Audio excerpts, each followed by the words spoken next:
Hey everyone, it's Natalie. So today's video is going to be on accepting the fact that you did not get the person you deserved.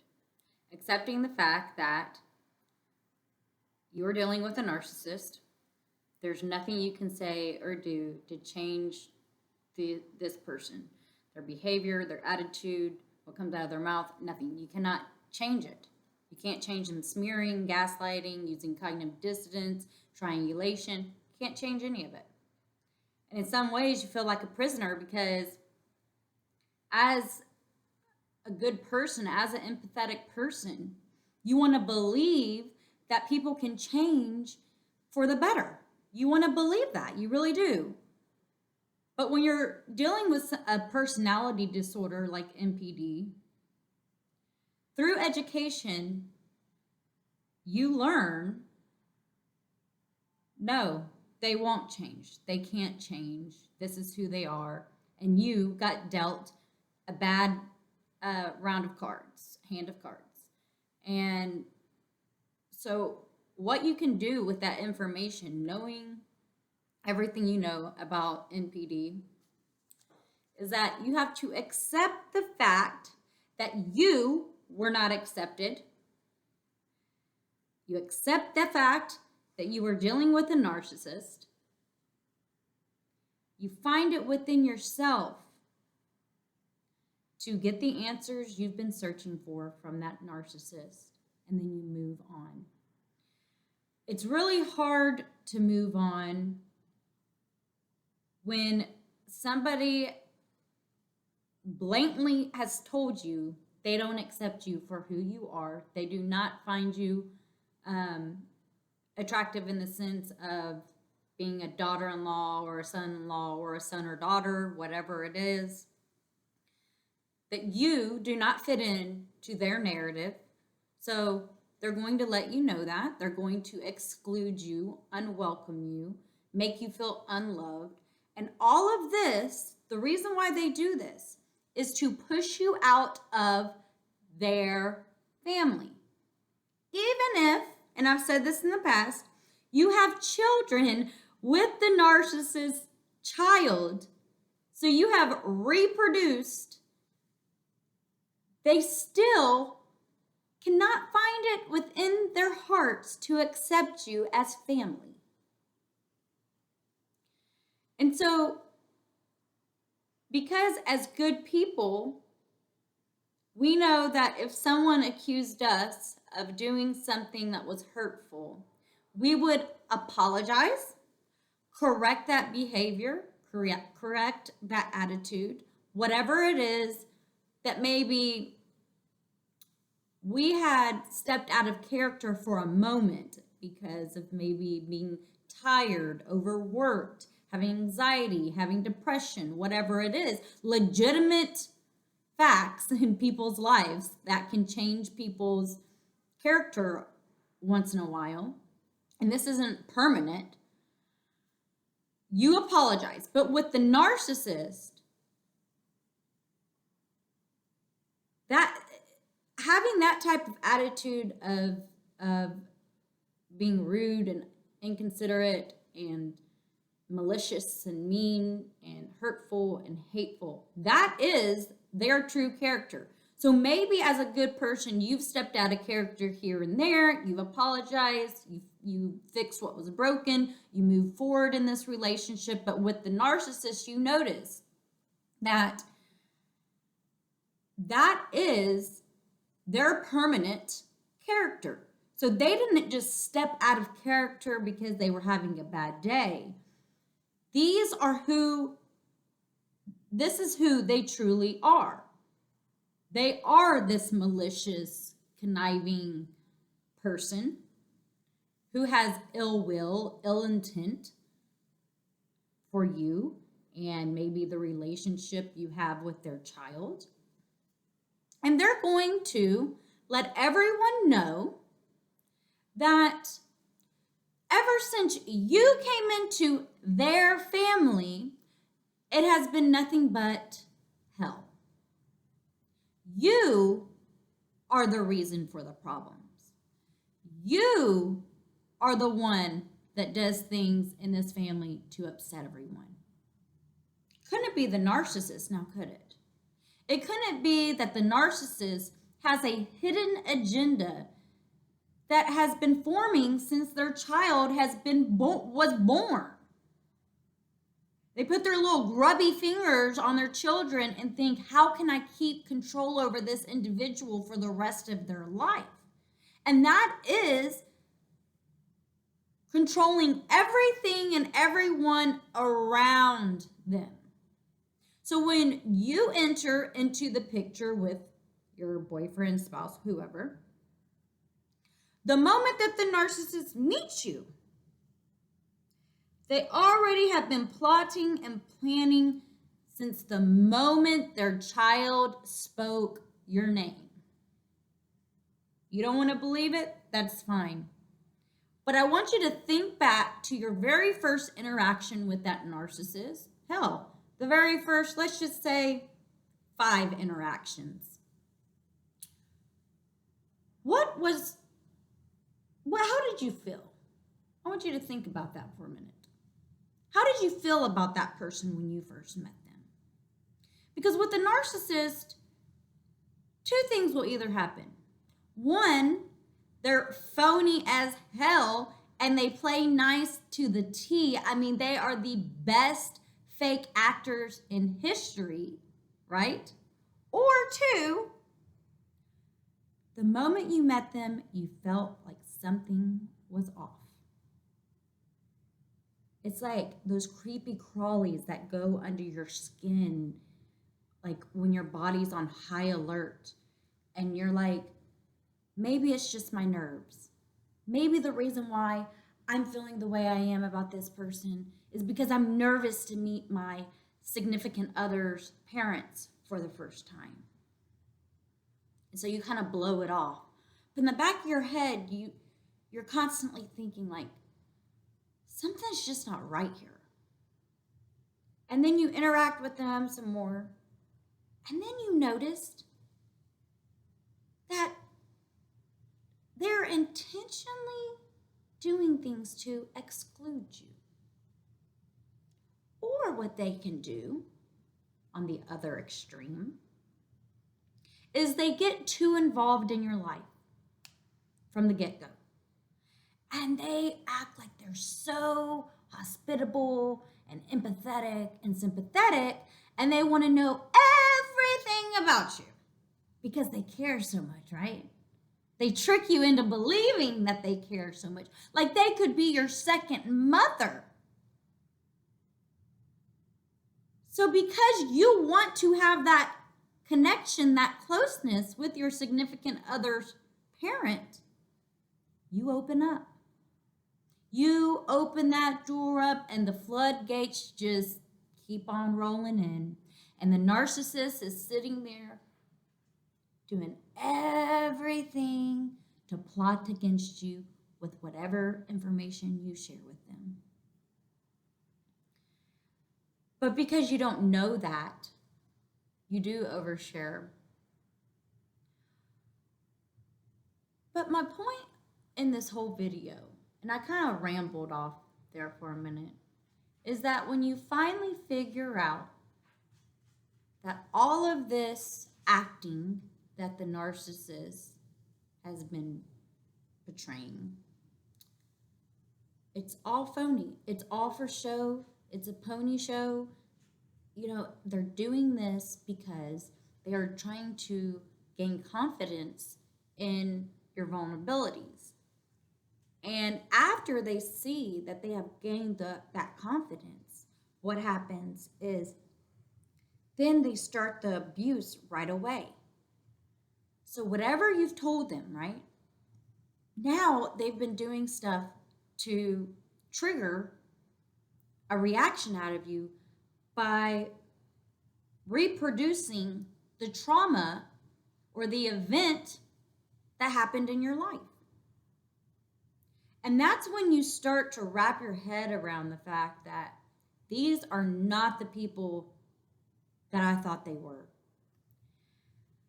And then you have to accept the fact that the hand of cards you were dealt. And you have two options. One of the options is to stay in this relationship with the narcissist and endure the abuse and stay quiet and have your life ruined, maybe even your marriage ruined, maybe the relationship with your children ruined. Or you can say, you know what? This narcissist done messed with the wrong person. I am not going to sit here and allow someone to abuse me, to smear me, to triangulate on me, to use my significant other as a flying monkey. So you stand up, you accept the fact that these are the people that have been handed to you, and you say, at this time, I really don't want a relationship with people like this. I don't want to involve toxic people into my everyday life. One thing someone on Reddit wrote, I would rather adjust my life to your absence than adjust my boundaries to your disrespect. Isn't that great? I mean, when I read that, I wrote it down because I wanted to tell you guys. That is the best saying ever. Let me say it again. I would rather adjust my life to your absence than adjust my boundaries to your disrespect. Those are strong words. And I suggest you write them down and really carry this in your pocket, in your purse, wherever you have to carry it. So every time you start thinking of the woulda, coulda, maybe, you read this letter and you know that you've made the right decision. And it's hard to accept the fact that these are the people that been handed to you because you didn't pick them. I don't think anyone in their right mind will go out seeking a narcissist as a mother, as a father, as a mother-in-law or a father-in-law. Nobody would. And it really gets very deep, and I just don't have enough time in this video to really explain the disdain that they have towards you. You are now taking their attention, their praises, their admiration away from them and stealing it for yourself. Your partner, 100,000% should be showing you all of that loyalty. But in the narcissist's mind, they think that you are stealing that for yourself instead of sharing it with their child and rejoicing in this beautiful relationship that is getting started. Rejoicing in the fact that their child picked a decent human being to be with, to start a family. Instead, they completely disregard everything that their child is presenting them. Hey, Mom, this is the person I fell in love with. This is what I like about her or him, whatever. Well, because their child shares the things they find precious in your character. The narcissist takes that information and uses it as a weapon against you. So their child might say nothing but great things about you. But what the narcissist does is they take those good qualities their child, told them about you. And then they start saying, well, actually, you know what? I don't really think she's that nice. Oh, you know what? Yeah, I don't think she is who you think she is. And they take everything that their child loves about you and turns it against you and uses it as a weapon, trying to convince their child that you are the spawn of Satan. Now, we all know who the real spawn of Satan is. We all know. But because the narcissist cannot look at their true self, they try to persuade other people that you are them and they are you. So they try to mirror you, and then they claim, right? They claim that you are acting exactly how they really are acting. It's being hidden, but you see how they act. But they claim that you're the one treating them badly. You're the one that's smearing them. You're the one that has the problem, not them. So they do this like deflection of how they really feel about you, and then persuade everyone around them that the way they really feel about you is the way that you really feel about them, and it's absolutely garbage. Because before you even kind of figured out that the narcissist had a hidden agenda, you kind of saw that there was something just not right there, but you couldn't put your finger on it. But then over time, you start like really seeing who the narcissist is. And what's weird about that, and I don't mean to get off track, but what's weird about that, what I find absolutely mind-blowing, is that the people in their family can't see it. They can't see what you see. And you just entered into this family. And so you're sitting there like, is it me? Am I reading this situation wrong? Because nobody else is reacting to anything that the narcissist is doing or saying. Like, they just find it absolutely normal. So, and I think this is where you start to kind of like step back from that relationship. And when you start to step back from that relationship with the narcissist uses it against you. Because you are an aware person. You are aware of your surroundings. And you see that there is a big danger sign above this narcissist's head. The narcissist sees that you see what they are. And instead of having a heart-to-heart talk to discredit your thinking, to convince you that they're actually a good person, they go on attack mode. They go and let everyone know that you're the one with the problem. You're the one that said everything that the narcissist basically told everyone else. And it's really confusing because you're like, I didn't say that. You said that. I didn't do that. You did that.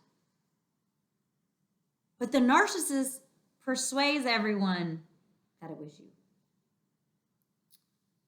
But in conclusion, the whole reason why I made this, see, let me tell you guys, talking about this narcissistic abuse and narcissist, I mean, it could go in a million directions, and you could go down one path for 5 miles and just keep talking about it. So to get back on track, when you're finally getting to the point, or actually when you finally have gotten to the point of going no contact, going low contact, whatever it is, you have to accept that you never got the people you deserved. And with that information, you protect yourself. You didn't get it. It's not going to happen. Accept it. And stop living in this revolving door of maybe one day, maybe one day. No, it's not going to happen. And I'm sorry to have to tell you that, but it's not. And the sooner you can come to your own conclusion that it's not going to happen, the relationship will never happen, the less time you're wasting, less energy you're wasting. Save that for people that actually deserve it. These people don't deserve the headspace that you're giving them. They don't deserve it.